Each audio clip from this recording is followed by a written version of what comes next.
다큐멘터리 역사를 찾아서 제362편 충렬왕 세자에게 왕위를 빼앗기라.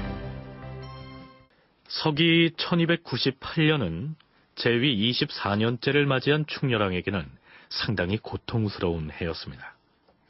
왕비였던 제국대장 공주가 젊은 나이에 세상을 떠났는데 아들인 세자가 제국대장 공주를 저주했다는 혐의를 씌워서 충렬왕이 총애하던 궁녀 무비를 죽였을 뿐만 아니라 충렬왕의 측근 인사들이 죽음을 당하거나 줄줄이 낙도로 귀양살이를 떠나는 사태가 발생했던 것이죠. 명색이 국왕의 자리에 앉아 있었으나 그런 일련의 상황을 속수무책으로 지켜보고만 있어야 했던 것이 당시 충렬왕의 처지였습니다. 그런데 무력감에 빠져있던 충렬왕 앞에 어느 날 세자가 미색이 뛰어난 한 여인을 데리고 나타납니다. 세자가 어인일로 아비를 찾아왔느냐? 어마마마께서 갑작스레 세상을 떠나셨고 또한 전하께서 아끼시던 무비도 죄를 지어 참수되었기에 소자가 위로하려고 찾아왔사옵니다. 한데 그 여자는 또 누구냐? 진사 최문의 처이옵니다. 임자가 있는 양갓집 아녀자를 무슨 일로 아비에게? 혼인한 지 얼마 되지 않아 남편 최진사가 죽는 바람에 청상과부로 지내왔다 하옵니다. 소자가 감히 전하께 바치려고 데려왔사옵니다. 세자의 뜻이 그렇다는데야 뭐 힘없는 아비가 거두지 않을 도리가 있겠나? 그 여자를 여기 두고 세자는 그만 나가보라. 이 여인이 바로 숙창원비 김씨인데요. 고려사 후비 열전에는 이렇게 기술되어 있습니다. 김씨는 위위윤으로 있다 치사한 김양감의 딸인데 용모가 아름다웠다. 일찍이 진사 최문에게 시집갔으나 청춘에 과부가 되었다. 제국공주가 죽자 세자였던 충선은 궁녀 무비가 충렬왕의 사랑을 독차지하는 것을 밉게 보고서 무비를 죽였는데 세자는 충렬왕의 마음을 위로하기 위해 김씨를 왕에게 바쳤던 것이다. 그런데 나중에 거론하겠지만 뒷날 충렬왕이 죽자 아들인 충선왕이 다시 이 여인을 자신의 여자로 취해서 숙비로 봉하게 됩니다. 자, 그건 그렇고 그해 8월과 10월에는 상당한 폭의 인사가 이루어지는데요. 그 내용은 이렇습니다. 인우를 도첨이 실랑 찬성사 판군부 감찰사사에 임명하였고 김은을 실랑 찬성사 판판도 사사로, 차신을 찬성사 세자이사로, 김변을 부지밀직 사사로, 설경성을 삼사우사로 임명하였다. 이어서 정가신을 첨의중찬 판전리 사사 세자사로, 홍규를 판삼사사로, 이지절을 삼사좌사로, 박이를 지밀직 사사 세자 원빈으로, 류비를 동지밀직 사사 감찰대부로 임명하였으며 세자가 제국대장공주의 죽음과 관련해서 충렬왕의 측근 세력을 대거 숙청한 직후에 이루어진 인사였던 점으로 미루어서 아마도 충렬왕보다는 세자가 주도한 인사가 아니었을까 생각되는데요. 동아대 김광철 교수의 의견을 들어보기로 하죠. 8월달과 10월달에 이제 대대적인 인사가 이루어지는데, 당시 상황은 이제 무비와 그 측근 세력들 이제 그 숙청을 고비로 해서 전국의 주도권은 이제 충렬왕은 상실을 하고 충선왕이 이제 장악하고 있는 당시 상황이었기 때문에 인사 문제는 그 상당히 또 민감한 문제고 아마 직위에 대비한 그런 인사로 이제 해석이 됩니다. 그 근거로는 그 10월 인사 가운데 보면은 고르게 이제 등용한 것 같습니다만은 그 충선왕을 지원했던 인물들이 다수 포함이 되고 있습니다. 대표적인 경우로 이전까지 좀 이제 소외되어 왔던 그 홍규가 판삼사사로 이제 고위직으로 이제 임명이 되고 있고. 그해 10월 충렬왕의 측근 세력을 대거 숙청함으로써 고려 조정에 한바탕 회오리를 일으켰던 세자가 원나라로 떠납니다. 황제에게 신년 하례를 할 겸 이미 혼례를 올렸던 원나라의 공주를 데리러 간 것이죠. 해는 바뀌어 충렬왕 24년, 서기로는 1298년이 됐습니다. 정월초 1의 날.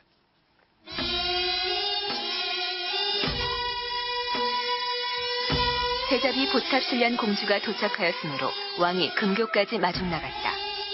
백관들이 모두 나가 맞이하였으며 의장과 기약이 왕을 영접하는 것과 같았다.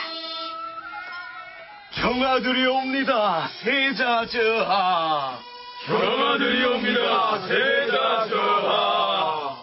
이렇듯 환영해 주시니 고맙습니다. 경아들이 옵니다, 공주마마. 경아들이 옵니다, 공주마마. 고맙습니다.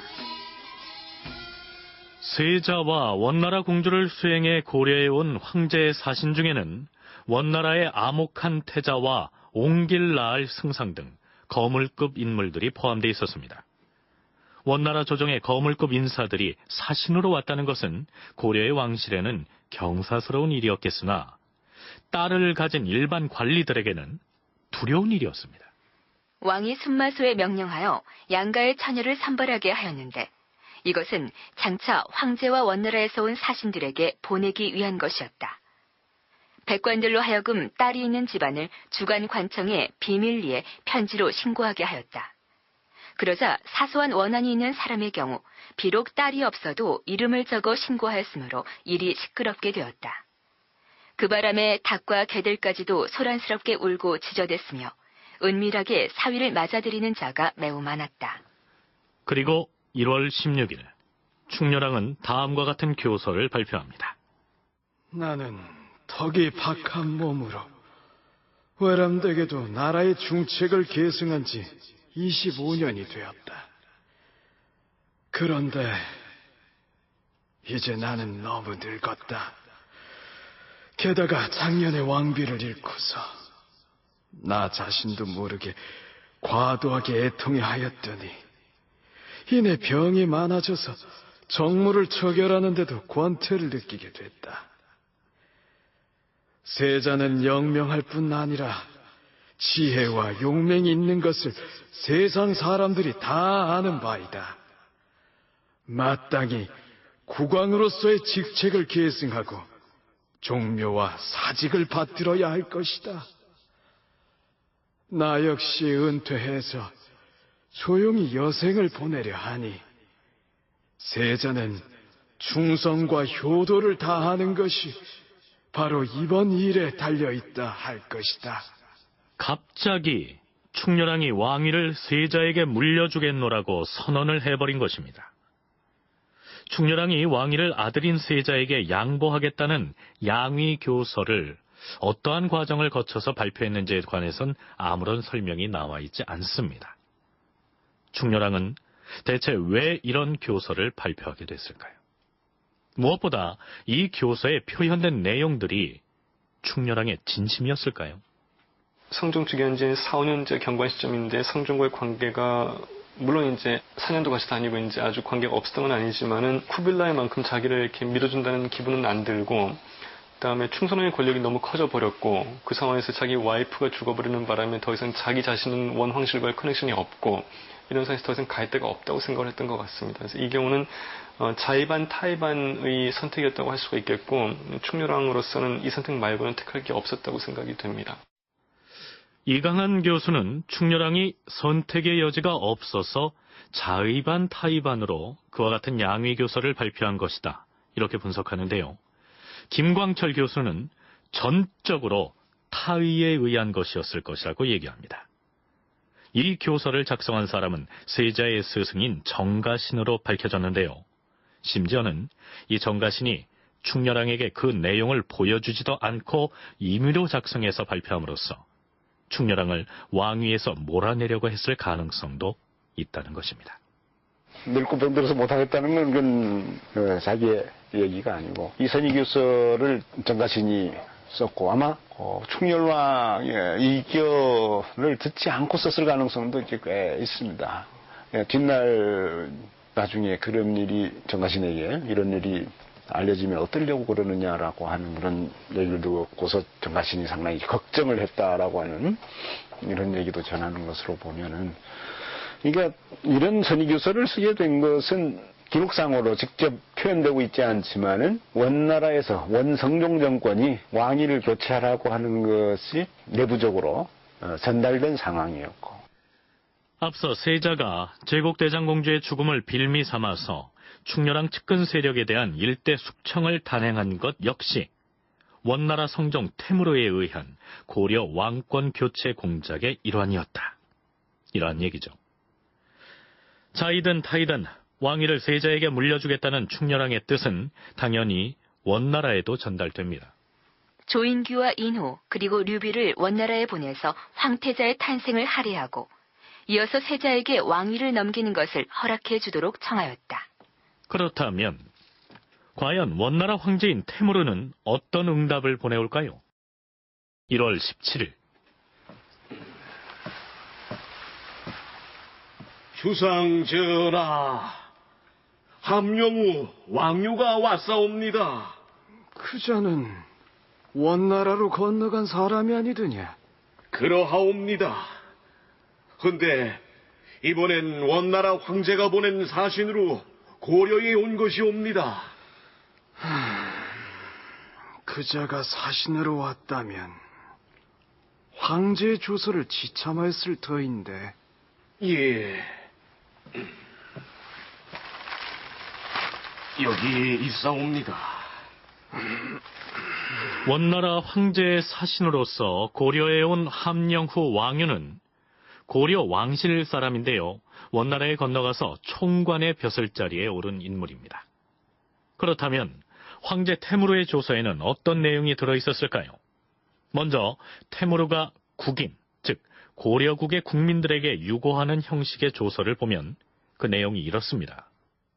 얼마 전 고려 국왕이 나에게 보낸 글에 의하면 그는 연령이 많고 근심과 병환이 연달아 침범하여 정무를 처리하기 거북하니 이 중책에서 벗어나 조용히 휴식하기를 기대하면서 세자에게 왕위를 계승시켜달라고 청하였다.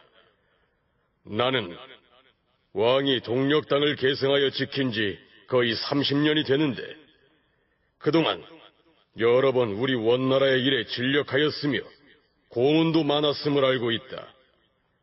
그러나 그의 간곡한 성의를 고려하여 특별히 그의 청을 허락하는 동시에 세자에게 계부의동 3사, 정동 행중서성, 좌승상 부마, 상주국 고려 국왕의 왕위를 자기를 주어 왕위를 계승케 할 것이며, 원나라 황제 태무르는 또 한 통의 조서를 보냈는데요.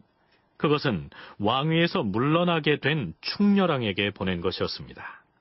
그 조서에서도 역시 태무르는 근래에 당신은 노쇠와 질병으로 인하여 복잡한 사업에서 벗어나길 희망하면서 국왕의 자귀를 세자에게 선위시킬 것을 승인하여 달라고 청하였다. 장차 노년을 평안히 지내려는 계획을 가졌다 하니 당신의 지극한 간청을 생각하여 마땅히 승인할 것이다.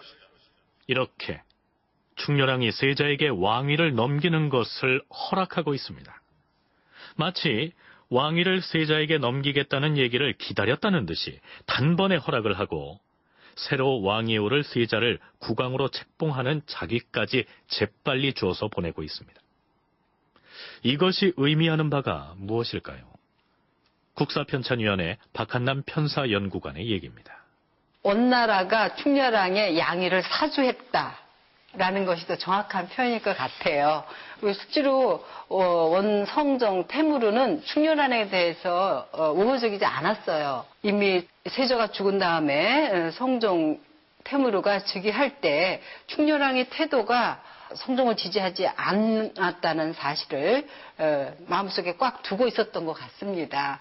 그래서 실제로 충렬왕 제국대장 공주에 대해서 세조가 살아있을 때는 전혀 노코멘트를 하다가 세조가 죽은 다음에 왜 정비의 딸도 아닌데 왜 공주라고 칭하느냐 이러면서 딴지를 걸기 시작을 하거든요.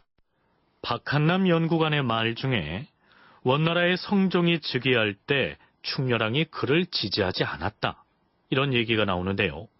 보충 설명을 하자면 이렇습니다. 원나라 세조 쿠빌라이가 세상을 떠나자 원제국은 다음 황제를 선출해야 했다. 황제 선출을 위한 회의를 쿠릴타이라고 하는데 충렬왕도 원제국의 제후 자격으로 참가하여 4번째 서열에 자리 잡았다. 쿠빌라이의 큰아들인 황태자 진킴은 이미 사망했으므로 진킴의 자손 중에서 황제를 선출해야 했다. 진킴은 아들 셋을 두었다. 차남인 다르마발라는 이미 사망하였고 후에 충선왕의 장인이 된 장남인 진왕 감마라와 삼남 테무르가 생존해 있었다. 장남 감마라가 즉위하는 것이 당연해 보였으나 남송 정복전의 사령관이었던 바얀이 삼남 테무르를 지지하고 있었다. 더군다나 장남 감마라는 황제 자리에 그다지 집착을 하지 않았기 때문에 아우인 테무르에게 양보하였다. 그리하여 테무르가 즉위하게 된 것이다. 바로 이 회의에서 충렬왕이 지지하지 않았던 삼남 테무르가 황위에 오르게 된 것입니다. 따라서 테무르는 쿠릴타이에서 자신을 지지하지 않았던 충렬왕을 곱게 보지 않았다는 얘기죠. 테무르는 충렬왕의 왕비인 제국대장 공주에 대해서도 고려의 왕비를 공주라 부른다고 하였는가? 그 여자의 어미는 정비가 아닌 차비인데 어찌하여 공주라는 호칭을 쓴다? 이렇게 불만을 토로한 적이 있었습니다. 그러니까 테무르는 즉위하면서부터 충렬왕을 고려의 국왕 자리에서 끌어내릴 계산을 하고 있었다. 이러한 얘기죠.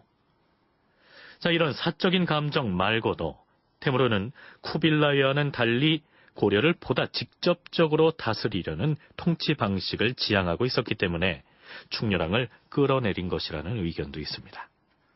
부산대 한국민족문화연구소 김연라 연구원의 얘기를 들어볼까요? 고려에 대한 지배 자체가 직접 지배보다는 차선책인 그 고려의 어떤 쉽게 말해서 자치성을 좀 인정해주는 그런 어떤 시스템으로 가지 않았는가 이런 생각을 하게 되는데, 이 성룡대에 들어가면은 실제로 황제위가 대단히 순조롭게 이루어지고 또 그 세조 치세 기간 동안 그 많은 재원이 또 확보가 됩니다. 또 세조 말년까지 동방지역 자체를 상당히 많이 장악해 들어갈 수 있는 어떤 또 권력이 생기게 되면서 성종은 고려에 대해서 좀 직접 지배를 하려고 하는 그런 또 치세관의 어떤 변화가 충렬왕보다는 좀 더 혈족적으로 가까운 충선왕을 갖다가 선택하지 않았는가. 드디어 1월 19일 왕이 강안전으로 가서 세자에게 왕위를 물려주고 자신은 장술룡의 저택으로 가서 은퇴 생활을 하였는데 그 저택을 덕자궁이라 불렀다. 세자는 가안전의 왕위에 올랐으니 그가 바로 충선왕이다. 이튿날 왕이 덕자궁으로 찾아가서 충렬왕에게 조노를 올렸다. 아바마마께 삼가 광문 선덕 태상왕의 조너를 올리나이다. 왕위에서 물러난 충렬왕에게 태상왕이라는 호칭이 주어집니다. 고려 역사에서 국왕이 생존한 상태에서 왕위를 물려주고 은퇴해 태상왕이라는 호칭으로 지내기는 충렬왕의 경우가 처음이었습니다. 이후로 충성왕, 충수광, 충혜왕의 경우도 충렬왕의 전처를 밟게 되죠. 또한 한 번 물러났던 왕이 재차 왕위에 오르는 중조의 시초를 열었던 국왕 역시 충렬왕이었던 것이죠. 사서의 기록을 보면 왕위에 오른 충선왕은 부왕인 충렬왕을 상왕으로 깍듯하게 모신 것으로 되어 있습니다. 공주의 생일날 태상왕을 모시고 수령궁에서 연회를 베풀었다. 다음 날에는 태상왕과 정화공주에게 연회를 베풀었다. 정화공주는 충렬왕의 정비였는데요. 원나라에서 제국대장공주가 시집와서 제1왕비의 자리를 차지하는 바람에 충렬왕과 생이별을 해야 했던 비운의 왕비였죠. 그런데 제국대장공주가 사망하고 나자 정비의 자리로 되돌아온 것입니다. 사서의 기록을 보면 충선왕이 정무를 처리할 때 간혹 충렬왕의 의견을 구하는 장면이 나오는데요. 그러나 태상왕은 그저 상징적인 지위였을 뿐 실권이 주어지지는 않았습니다. 그런데 새로 즉위한 충선왕과 태상왕으로 물러난 충렬왕의 복색을 살펴볼 필요가 있습니다. 왕이 백관을 거느리고 덕자궁으로 나아가서 태상왕의 조노를 올렸는데 이때 왕은 자주색 골룡포를 입고 태상왕은 황색 골룡포를 입고 할애를 받으니 당시 사람들이 사만의 성대한 일이라고 일컬었다. 본래 황색 골룡포는 천자, 즉 황제가 갖추던 복장이고 제후의 경우에는 자주색 골룡포를 입게 돼 있었습니다. 그렇다면 제후국인 고려의 태상왕이 원나라 황제와 같은 황색 용포를 입는다는 것은 격에 맞지 않는 것 아니겠습니까? 충렬왕의 어떤 대응 정책은 이중적이었다. 표면적으로는 원 황제에게 복종하지만 내면적으로는 고려 왕이 그동안에 계속되었던 것처럼 황제의 역할을 자임했다라고 할 수가 있는 거고요. 그런 것에 비해서 그런 이중적인 그 충렬왕의 원나라 정책에 반기를 들고 일어난 충선왕이기 때문에 보다 더 그 원 황제에게 복종한다 그럴까 충성을 보이는 역할로서 자주색 골룡표를 메면서 제후국의 황제로서의 역할을 대내 표명했다라고 저는 보여집니다. 무슨 얘기냐 하면 고려의 국왕은 전통적으로 중국 왕조로부터 책봉을 받았기 때문에 대외적으로는 제후국의 위치에 있었으나 대내적으로는 황제국을 자임해서 국왕의 복식 역시 황제가 입는 황색 골룡포를 입어왔다는 것입니다. 따라서 충렬왕도 황색 용포를 입었었는데 충선왕은 원나라와의 주종관계를 확실히 하기 위해서 스스로 격을 낮춰서 자주색 용포를 입은 것이다. 이러한 얘기죠. 충선왕이 즉위에 새롭게 등용한 인물이 있었는데요. 그가 바로 이승휴였습니다. 이때 이승휴는 70을 훌쩍 넘긴 고령의 노인이었는데 어째서 충선왕은 굳이 연로한 이승휴를 중용했을까요? 어느 날 충선왕은 이승휴의 아들 이임종을 부릅니다.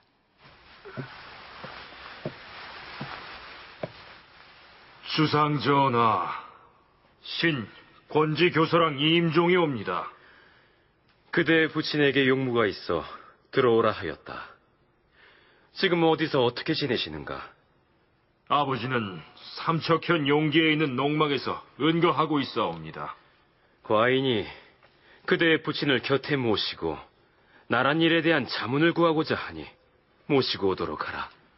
충선왕은 이승휴를 초빙하는 편지를 보냈는데 이러한 내용이었습니다. 과인이 듣건대 임금 자리에 오른 자는 얻은 인재를 얻어야만 평안히 지낼 수 있다 하였소. 따라서 한두 가지 재능이 있는 사람이라도 초빙에 오려 할 것인데 그대와 같이 유능한 인재를 어찌 그냥 두겠소. 문학의 재능뿐 아니라 관리로서의 능력 또한 당대에 비길 만한 사람이 없을 것이요. 또한 그 충성과 고든 절조는 능히 왕의 잘못을 바로잡을 수 있을 것인데도 때를 만나지 못하여 헛되이 산주에서 늙어가고 있으니 과인이 일찍이 이를 민망하게 여겨온 바였소. 이제 박한 덕으로 외람되이 양위를 받아 그대와 함께 국사를 논할 수 있기를 간절히 이르노니 그대는 초조하게 기다리는 과인의 뜻을 받아들여 행여 늙었다고 사양하지 말도록 하시오. 그런데 이승휴는 늙은 데다가 병까지 들어서 그렇게 하지 못하겠다고 사양합니다. 그러자 충선왕이 또다시 글을 보냅니다. 과인이 일찍부터 그대의 명성을 들어왔기 때문에 함께 정치를 잘해볼까 하여 이제 그대에게 사림시독 좌간이 대부, 중사관 수찬관, 지제고의 벼슬을 주는 바이니 백성들을 위하여 한번 오시기를 바라오.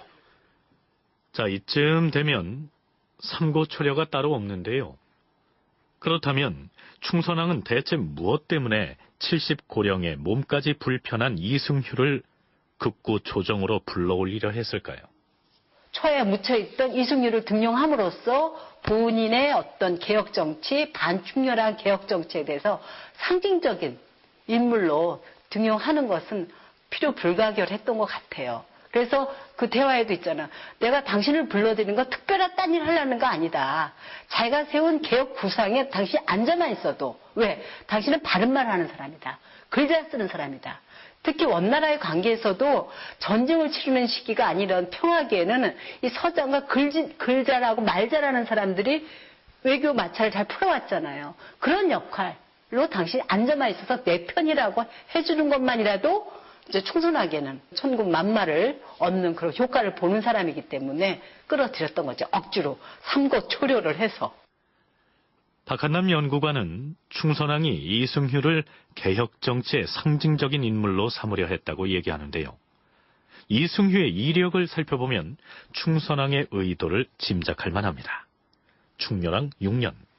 이승휴는 여러 관직을 거쳐 우사관이 되고 이어서 양광도와 충청도의 알렴사로 파견되었다. 이때 그는 탐관오리 7명의 죄상을 규탄하고 그들의 재산을 몰수하였다. 이 때문에 왕의 측근들로부터 이승휴를 원망하고 비난하는 목소리가 요란하였다. 어찌하여 그들에게 벌을 내렸는가? 주상 전하, 그들은 백성들의 고열을 착취하여 배를 불린 악질적인 탐관오리옵니다. 아무리 그렇기로 재산을 몰수한 것은 너무 가혹한 처사가 아닌가? 전하, 신은 가렴주구를 일삼아온 탐관오리들이 죄 없는 백성들로부터 수탈한 재산을 본디 주인에게 돌려주기 위하여 몰수하였을 뿐이옵니다. 이승휴의 관직을 강등해 등주부사에 임명할 것이다. 등주부사로 간 이승휴는 스스로 동안거사라는 호를 짓고 지냈다. 얼마 뒤에 다시 조정으로 소환되어 전중지사로 임명되었는데 이번에는 왕에게 10가지 일을 건의하였으며 또한 나라의 중요한 일에 관하여 심각하게 비판하는 글을 왕에게 올렸다. 그것이 다시 왕의 심기를 불편하게 하였다. 이승휴, 저자의 관직을 삭탈할 것이다. 파면당한 이승휴는 옛집에 가서 은거 생활을 하면서 따로 용안당이라는 집을 지어서 불교 서적들을 보았으며 제왕운기를 저술하였다. 제왕운기에 대해서는 나중에 따로 시간을 내서 살펴보도록 하겠습니다. 앞에서 살펴본 바와 같이 이승휴는 충렬왕의 잘못된 정치를 주저없이 비판하고 또한 측근 세력들을 응징했다가 결국은 파면당해서 시골 농막에서 칩거해 지냈던 인물이었는데 이승휴 이상으로 충렬왕의 측근 정치에 반감을 가지고 있던 사람이 바로 세자 시절의 충선왕이었습니다. 바로 이 공통점 때문에 충선왕이 삼고초려를 마다 않고 이승휴를 초빙하려고 한 것이죠. 김연라 연구원의 얘기입니다. 이승휴가 소위 이 충렬왕의 측근 정치 세력들에 대한 비판을 많이 합니다. 그렇게 해가지고 이제 충렬왕 6년에 이제 쫓겨나고 그래서 계속 은거 생활을 하게 되는데 충선왕은 아주 어린 세자 때부터 시작해가지고 이 충렬왕의 측근 정치 세력을 정말 싫어합니다. 그러니까 그런 이제 코드가 상당히 좀 맞아 떨어지지 않았을까라는 생각을 하고 이렇게 충렬왕 24년에 처음 즉위했을 때 8개월 동안 있을 동안 그래서 새로운 인물로 이렇게 등용시킨 사람은 이승휴밖에 없습니다. 이승휴라는 인물이 하나의 상징적으로 자신이 정말 싫어하는 측근 정치 그런 어떤 폐단을 갖다가 없앤다. 그런 어떤 상징적인 어떤 의미가 강하지 않았을까라는 생각을 하고 있습니다. 결국 이승휴는 충선왕의 부름에 응합니다. 신 이승휴, 어명을 받들어 올라왔사옵니다. 어서 오십시오. 불편하실 텐데 어서 앉으십시오. 과인이 사양하시는 선생을 극구 모셔올린 연유를 아시겠습니까? 전하께서 이 늙은 신하를 부르신 까닭은 무슨 특별한 계책을 꾸며내어 공로를 세우라고 해서가 아니라 다만 바른 말로 충고하여 숨김이 없도록 하라는 뜻인 줄 아옵니다. 그러니 어찌 제가 여생을 아껴 전하의 은혜를 배반하겠사옵니까? 그렇습니다. 바로 그 때문입니다. 이후에 이승휴는 판비서사로 임명됐고 다시 동첨자정원사로 승진 발령을 받습니다. 그러자 이승휴는 벼슬을 사양합니다.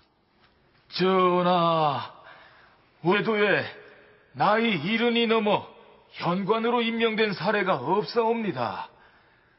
그런데 이 못난 신하로 인하여 선왕의 제도를 고치게 된다면 저의 죄가 크오니 임명장을 회수하여 주시옵소서. 아닙니다. 선생은 다른 사람과 비교할 수 있는 분이 아닙니다. 충선왕의 강권에 못 이겨 일단 취임을 했으나 취임한 지 10여일 만에 또다시 퇴관할 것을 요청하자 별 수 없이 은퇴를 허락합니다. 충선왕이 이처럼 무리를 해가면서 연로한 이승효를 자신의 개혁 정치의 상징적인 인물로 포진시키려 했던 것은 부왕인 충렬왕의 측근 정치의 폐해를 혁파해 나가겠다는 의지를 천명하고 싶었기 때문이죠. 충렬왕의 측근 정치에 대해서 충선왕이 얼마나 큰 반감을 가지고 있었는지에 대해선 즉위하던 해 3월에 고려사 조료 기사를 보면 잘 나타납니다. 충렬왕이 총애하던 무비라는 궁녀가 제국대장공주의 죽음과 관련돼서 충선왕으로부터 죽음을 당했고, 이후 충선왕이 아버지를 위로하기 위해서 청상과부 김씨를 바쳤다는 내용을 소개했었죠. 후비 열전을 보면 그녀는 밤낮으로 갖은 아양을 다 부렸다.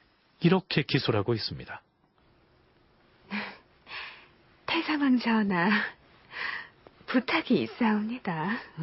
부탁이라 하였느냐? 어디 말해보라. 제가 부릴 노비가 필요하오니 관노 몇 사람을 배정해 주시옵소서. 뭐라? 그것은 왕명이 있어야 가능한 일이 아니냐? 태상왕 전하께서 그럴 힘이 없으시단 말씀이옵니까? 내가 왕위를 반납하고 은퇴 생활을 하고 있다는 사실을 잊었느냐? 하오나 태상왕 아니시옵니까? 주산 전하한테 내전을 달라 요청하시옵소서. 그랬다가 추상이 내전을 주지 않으면... 주상 전하도 저를 무척 아끼고 좋아하십니다. 설마 태상왕의 정인을 위한 일인데 거절하기야 하겠사옵니까? 나는 그렇기도 하구나. 알겠느니라. 내 추상에게 내전을 내리라 청할 것이다. 내전이라는 것이 이제 국왕이 개인이 내리는 어떤 사사로운 명령 뭐 이런 거거든요. 근데 측근 정치가 상당히 이제 횡행하는 그런 식입니다. 근데 측근 정치로 들어온 어떤 정치 세력들이 기본적으로 이 내전에 의해서, 그러니까 공식적인 어떤 통로를 통해서 들어오는 것이 아니고 내전에 의해서 들어오는 부분이 적지 않게 많거든요. 왜냐하면 충렬왕 정치 세력들을 보면은 되게 일반적인 관료 집단도 분명히 있긴 하지만은, 과거를 통한 관료 집단도 분명히 있긴 하지만은 뭐 상인이라든지 노비라든지 이런 것도 적지 않게 있습니다. 그래서 이 내전이라는 것 자체가 바로 측근 정치, 정상적인 어떤 정책을 통해 가지고 지향하는 그런 어떤 정치 스타일이 아니고. 그러니까 왕이 명을 내릴 때 왕명 출납의 정당한 통로인 승지 등을 거쳐서 내려야 하는데, 그러한 절차를 무시하고 측근들에게 사적으로 내린 왕명이 내전입니다. 충렬왕 때 바로 이 내전이 남발돼서 측근 정치가 횡행했던 것이죠. 아무리 충선왕이 부왕의 측근 정치를 혁파하겠노라고 천명을 했기로 스스로도 호감을 가지고 있을 뿐만 아니라 아버지를 위로하기 위해서 바친 여인과 관련된 일인데요. 설마 거절을 하랴, 이렇게 생각했겠죠. 이때 충렬왕비 김씨는 바로 김양감의 딸이에요. 그러니까 제국대장공주가 죽자 충선왕이 이 김양감의 딸 숙창원비거든요. 이 사람을 충렬왕에게 줘요. 그리고 충렬왕이 죽은 다음에 또 자기가 자기 부인을 삼아요, 이 여자를. 그러니까 이 김씨에 대해서 충렬왕이 살았을 때 자기 아들이 추천해서 결혼한 그 김씨의 노비에 대해서 충렬왕이 특별히 어떤 은혜를 베풀려고 했단 말이에요. 숙창원비에 대해서 충선왕도 좋은 감정을 갖고 있는 사람이에요. 자기가 솔직히 말해서 어쩌면 지 애인을 이제 아버지한테 준 셈인데. 그런데 아버지인 충렬왕의 내전 요청을 받은 충선왕의 응답은 단호했습니다. 태상왕 전하, 제가 즉위하던 날 백성을 위해 하늘에 구할 때 묵은 폐단을 혁신하겠노라 했사온데 내전이 바로 그 폐단 중 하나이옵니다. 하여 국왕인 저는 태상왕의 명을 받들지 못하겠사옵니다. 아버지인 충렬왕이 총애하는 여인을 위해서 요청한 내전을 충선왕이 이런 지하에 거절해버린 것이죠. 충선왕은 왕위에 오르던 날 요즘식으로 표현하자면 7개 항의 국정개혁 지표를 발표하는데 거기에 과거 정치의 폐단을 혁파하겠다고 천명했는데 내전이야말로 혁파되어야 할 폐단이다. 이러한 얘기입니다. 결국 충선왕이 내전을 거부함으로써 충렬왕의 처지만 우습게 돼버린 것입니다. 그렇다면 충선왕은 어떠한 방향으로 정치를 개혁하려고 했던 것일까요? 즉위하던 해 그해 2월 왕이 연등절에 봉은사에 갔다. 문안학사 최참, 박전지, 오한경, 이진 등에게 안장말을 하사하였다. 이처럼 귀한 선물을 주시니 황공하옵니다, 주상전하. 황공하옵니다, 주상전하. 자, 과인이 4명의 학사들에게 특별히 어주를 내리겠노라. 자, 우선 술잔을 받으라. 성은이 만극하옵니다, 주상전하. 만극하옵니다, 주상전하. 왕은 그 네 학사들에게 일일이 술을 따라주고 낮은 소리로 이렇게 일렀다. 과인은 그대들을 믿는다. 허니 여기 있는 내 학사들은 과인에게만은 숨김없이 바른 말을 하도록 하라. 그리고 2달 뒤인 4월 정방의 폐단이 작지 않았으므로 이제부터는 정방을 파할 것이다. 대신 한림원에서 인선을 관장하게 할 것이며 최참 등 학사 4명과 승지 전승으로 하여금 그 일을 맡게 할 것이다. 인사행정의 중심이었던 정방을 없애버리고 그 업무를 한림원에서 맡게 하겠다. 이러한 얘기입니다. 그리고 다시 한 달 뒤인 5월 승지방을 폐지하고 임금의 명령을 출납하는 사무를 사림원에서 맡게 하였다. 왕명 출납 기관이었던 승지방을 없애버리고 대신에 사림원을 통해서 왕명을 집행하겠다는 얘기입니다. 관제 개편을 통해 가지고 실제로 권력을 자기 쪽으로 많이 집중을 시키려고 합니다. 그래서 성지방이라든지 정방 이런 것들 다 폐지를 시키고 정방에서 관장했던 게 인사권이고 성지방에서 관장했던 것이 바로 이게 왕명 출납 이런 것들인데 그걸 전부 다 사림원으로 이렇게 모두 이렇게 집중을 시킵니다. 그래서 사림원을 통해 가지고 자신의 어떤 정책을 갖다가 실현을 해보려고 이렇게 좀 노력을 많이 하고 또 원에서는 워낙 충렬왕 때부터 항상 요구했던 것 중에 하나가 뭐냐면은 재상의 숫자가 너무 많다. 이런 것이었습니다. 그래서 재상의 숫자도 줄이는 것도 이런 관제 개편의 또 하나의 목적이었습니다. 충선왕이 부왕이었던 충렬왕의 측근 정치를 혁파하겠다고 관제를 개편했는데 그것은 어찌 보면 충선왕식의 또 다른 측근 정치였다고도 얘기할 수 있겠죠. 그렇다면 충렬왕이 정치개혁의 중심으로 삼고 있는 사림원이란 어떤 성격의 기관일까요? 충선왕의 개혁의 어떤 실질적인 행동 부서를 사림원으로 두고자 하는 거잖아요. 승지도 아니고 정방도 아니고 구만은 제추도 아닌. 그러니까 사림원 중심의 즉 사림원이라는 건 쉽게 말해서 조선시대에 세종 때 집현전, 정조 때 규장가 그런 역할을 하고자 사림원 중심의 개혁 정치를 펴고자 했던 것이 충선왕의 개혁이고 그 목적은 바로 민생 안정을 통해서 국가 재정의 충실 그러니까 많은 관료들을 축소시키면서 국고가 낭비되는 것을 왕실로 집약시키고자 했고 그것의 행동대원을 사림원으로 뒀고 바로 이 학사들이 사림원 멤버들이었던 것이죠.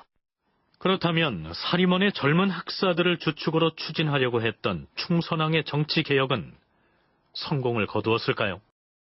이제부터는 고려 조정을 발칵 뒤집어 놨던 원나라 공주와 고려 출신 왕비 사이의 갈등과 투기 사건의 발단 과정을 살펴보도록 하겠습니다. 충선왕은 왕위에 오르고 나서 공주의 궁을 중화궁으로 정하고 부를 승경부라 하였으며 관속을 두었다. 공주의 궁도 정해주고 부도 세워주는 등 왕비로서의 예우를 갖춰주긴 했는데 문제는 그런 데 있지 않았습니다. 활활 대하고 활활 불하! 걔 없느냐? 편히 주무셨습니까, 공주마마? 네 놈이 보기에는 내가 편히 잔 것 같으냐? 글쎄 말입니다. 주상전하께서는 침소에 오시지 않으셨습니까? 내가 고려에 온 이래 주상의 얼굴을 몇 번이나 보았는지 아느냐. 주상은 어젯밤에도 조비 그 여자의 침소에서 잠을 주무셨다. 내 이 여우 같은 여자를 가만두지 않을 것이야. 여기에 나오는 활활대와 활활불화는 충선왕에게 시집온 계국대장 공주가 사적으로 부리기 위해서 데리고 온 사속인, 몽골 말로 표현하자면 검령구였습니다. 충선왕은 원나라 공주를 왕비로 맞이하기 이전에 이미 고려 출신의 비들을 두고 있었는데요. 고려사에 올라있는 충선왕의 왕비들을 보면 원나라에서 온 계국대장 공주 말고도 몽골 출신의 또 다른 왕비인 야속진, 정비인 서원후 왕영의 딸, 그리고 순화 원비 홍씨, 조인교의 딸인 조비, 게다가 중찬 허공의 딸 순비 등입니다. 그런데 그 중에서도 충선왕은 조인규의 딸인 조비를 특별히 총애했던 모양입니다.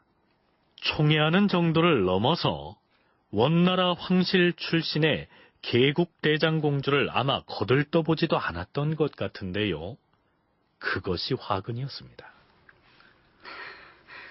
왕이 숫째 조비의 치마폭에 쌓여서 나를 거들떠보지도 않으니 이 사태를 어찌하면 좋단 말이냐. 공주마마, 무얼 망설이십니까? 소인을 황실로 보내주시옵소서.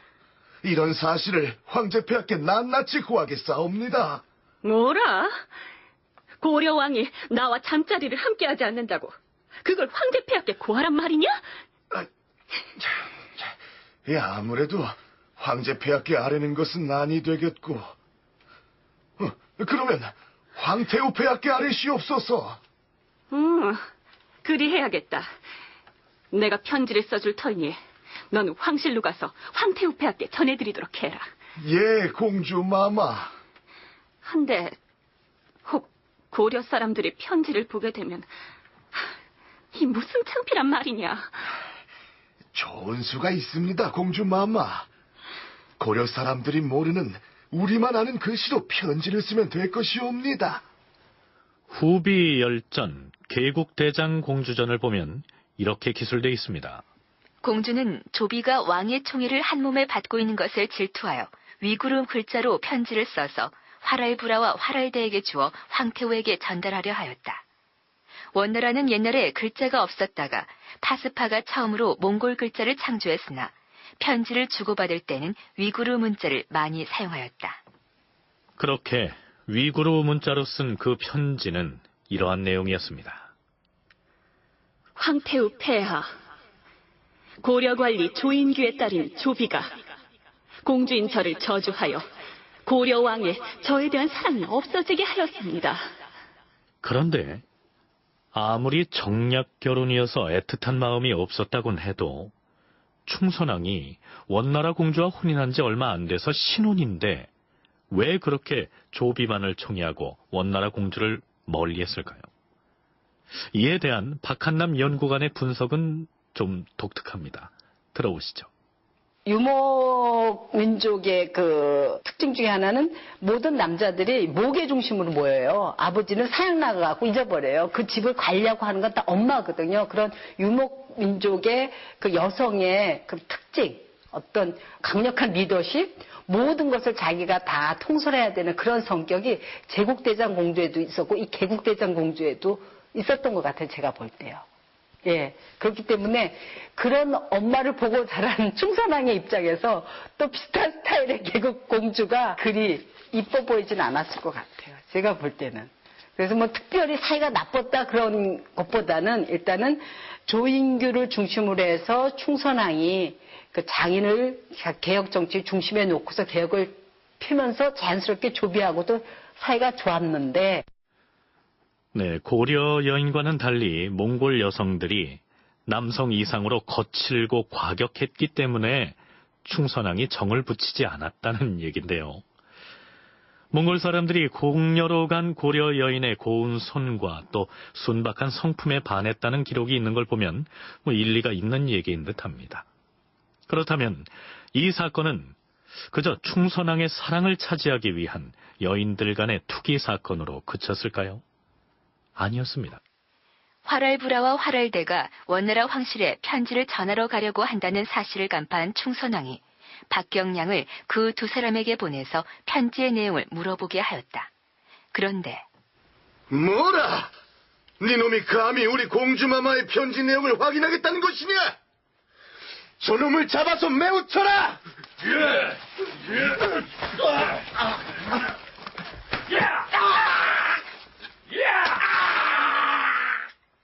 활알부라와 활알대가 편지 내용을 물어보러 온 박경량을 도리어 마구 구타하였다. 그러자 왕은 겁이 나서 충렬왕에게 알렸다. 대성왕께서 공주를 좀 다일러 주시옵소서. 충선왕의 요청을 받은 충렬왕은 공주의 처소로 가서 위안하여 주고 도성기와 김수 등으로부터 몰수했던 가산과 노비를 활알부라와 활알대에게 주었으며 또한 김수의 아내를 활알부라에게 주어 노여움을 풀기에 노력하였다. 그럼에도 불구하고 공주는 원나라에 사람을 보내 태황후에게 보고하고야 말았다. 김연라 연구원은 이 사건의 배경을 이해하기 위해서는 충렬왕의 왕비였던 제국대장 공주와 충선왕의 왕비였던 계국대장 공주의 경우 그 역할과 처지가 달랐다는 점을 이해해야 한다고 얘기합니다. 제국대장 공주하고 이 계국대장 공주는 조금 다른 인물인 것 같습니다. 제국대장 공주는 그 충렬왕의 그 부인이기도 하지만은 충렬왕이 감시자 역할을 하고 있거든요. 그래서 처음에 제국대장 공주가 고려로 처음 들어와서 시집 와서 이렇게 생활을 할 때 그 원에서 자신을 왔을 때는 충렬왕한테 가지 않고 그 제국대장 공주한테 가서 이제 인사를 한다든지 항상 제국대장 공주가 가운데 있고 충렬왕이 측근에 있고 이런 그 모습을 갖다가 취하거든. 근데 충렬 7년 대표적인 기사가 충렬왕이 드디어 난면을 했다라는 기사가 나옵니다. 그러니까 충렬은 이제 좀 반석 위에 올라갔다라는. 제국대장 공주의 경우 물론 충렬왕의 왕비 역할도 했으나 원나라 황실을 대표해서 고려를 통치한다는 정치적 임무를 띠고 왔지만 충선왕의 왕비인 계국대장 공주의 경우에는 그런 정치적인 역할은 없고 단순하게 충선왕의 부인으로 시집왔기 때문에 일면 사소한 것으로 치부할 수 있는 투기 문제를 가지고 사건을 확대하고 나섰던 것이다. 이러한 얘기입니다. 원나라 공주가 기어이 원나라에 사람을 보냈으나 이때까지만 해도 충선왕은 설마 그런 사소한 문제로 별일이야 일어나겠느냐 이렇게 생각했던 모양입니다. 공주가 원나라 황태후에게 무슨 말을 고하든 말든 충선왕은 제도 개혁을 밀고 나갑니다. 선왕께서 벼슬을 설치하고 직무를 나누어 놓은 것은 모두가 인재를 얻어서 정사를 같이 다스리고자 해서였다. 과인이 어린 나이에 중국에 들어가서 세조 폐하를 모시면서 황제 폐하로부터 직접 가르침을 받았고 또한 중국의 제도를 직접 눈으로 봐서 이미 자세히 알고 있다. 과인이 즉위하여 모든 폐단을 털고 없앴으나 다만 재상의 수가 너무 많아서 조정의 논의가 있을 적마다 의견이 일치하지 않아 매사가 지체되고 있으니 마땅히 그 수를 줄이려 하는 것이다. 또한 지난번에 중국의 제도를 피하기 위하여 백관의 명칭을 고친 적이 있었다. 그런데 관직이 같음에도 고치지 않은 것이 있고 고친 이름 또한 옛 제도를 본받지 않아서 마땅하지 않은 것도 있다. 따라서 과인은 긴급하지 않은 관직은 이를 폐지할 것이며 충렬왕도 원나라의 부마국이 된 이후에 관제를 개편했는데 충렬왕 때의 관제를 다시 충선왕이 개편하겠다고 나선 것이죠. 예전에는 충렬왕에 비해서 충선왕이 훨씬 더 자주적이었을 것으로 이해됐는데요. 그 방면의 연구가 진행되면서 이제는 오히려 충선왕이 추구했던 제도가 원나라에 더 예속된 것이라는 평가가 지배적입니다. 박한남, 김연라 두 전공자의 견해를 이어서 들어보시겠습니다. 충렬왕도 즉위할 때 개혁을 했고 관제를 고쳤어요. 그런데 이것도 아니고 저것도 아니에요. 고려의 독창적인 것도 유명무실해주고 그렇다고 또 원의 종속국가로서의 제도도 딱 부러지게 고친 것도 아닌 기형성을 갖고 있었고 또 재상수도 너무 많고. 그러니까 뭐 하나 결정하려면 재상이 토론하고 그래갖고 이 원나라에서 보내준 명령이 제대로 집행이 안 되는 거예요. 그러니까 원세조 밑에서 그런 그 지적을 계속 보고 듣던 충선왕이었기 때문에 그 아버지 때 세웠던 기형적인 고려 독창성도 훼손되고 원내 요구도 충실히 반영하지 못했던 그런 것에 대해서 이제 보다 완벽하게, 즉 반충렬왕적 관제개혁, 그리고 더 충실한 원과 고려의 어떤 주종관계의 관제 개편을 통해서 충렬왕대 관제 개편에 어떤 좀 잘못된 점을 지적을 하고 관제를 갖다 개편을 하고 있지만은 결과론적으로 보면은 원의 관제와 대단히 좀 흡사한 그런 관제로 개편이 됩니다. 대표적으로 이때 아까 사리몬이라든지 자정원 이런 원체제가 세조 쿠빌라이드에 들어온다고 합니다. 그러니까 그런 그 원대 아주 그 흡사한 그런 그 체제로 관제를 갖다 개편하는 그 결과를 갖다가 초래하게 되는 것입니다. 그래서 되게 우리가 충선왕대 그 관제 개편을 되게 좀 자조적으로 해석하시는 분도 예전에 좀 있었긴 했는데 실제로 들여다보면은 그 자조적인 것보다는 오히려 좀 더 좀 왜속화되어 나가는 그런 어떤 모습들을 더 많이 찾아볼 수가 있습니다. 재상의 수를 대폭 줄이는 등 제도 개혁을 단행한 충선왕은 이어서 대규모의 인사를 단행합니다. 조인규를 사도시중 참지광정원사에 임명하였으며 홍자번을 좌복야 참지광정원사로, 홍규를 수사도 영경령 궁사로, 정가신을 사공우복야 참지광정원사로, 인우를 광정사 참지기무로, 김은을 검교수사도 영봉상시사로 임명하였으며. 그런데 충선왕이 중용한 인물 중 조인규가 첫 손가락에 꼽히고 있다는 사실을 주목할 필요가 있습니다. 조인규는 원나라에서 온 개국대장 공주가 무고를 해서 원나라 황태후에게 일러 바친 조비의 아버지입니다. 며칠 뒤에 조인규는 딸 조비와 함께 옥에 갇히는 신세가 됩니다.